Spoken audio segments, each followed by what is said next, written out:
à tous, vous regardez le 12-50. Voici les titres de l'actualité de ce jeudi 12 novembre. Autre chose maintenant, sentir des mauvaises odeurs à longueur de journée. On pourrait croire que c'est une contrainte et pourtant, des dizaines de personnes se sont portées volontaires. Qui sont-elles? Des riverains installés près d'une station d'épuration à Nancy. Leur mission, distinguer toutes les nuances du nauséabond, histoire d'améliorer le système de traitement des eaux usées.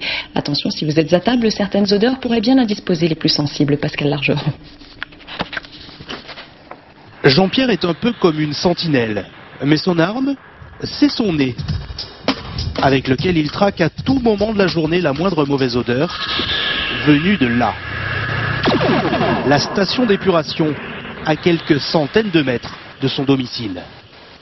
Ce matin, ça sentait une odeur de boue, enfin égout, mais c'était pas très fort, mais il y avait quand même une odeur.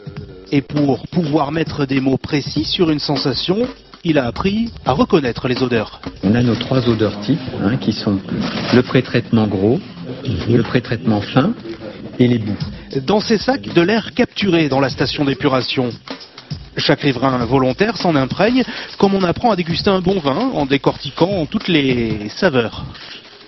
Bon, là en l'occurrence, elles sont assez déplaisantes, mais c'est comme une image qui est pas jolie, un tableau qui serait pas beau, on peut quand même dire, ben voilà, il est de telle couleur, il a tel dessin, tel tracé, etc.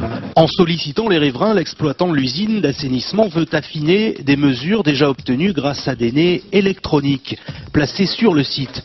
Ils sont très efficaces mais s'en tiennent à des formules chimiques. On n'a aucune qualification de la gêne qui sera, elle, générée auprès des habitants.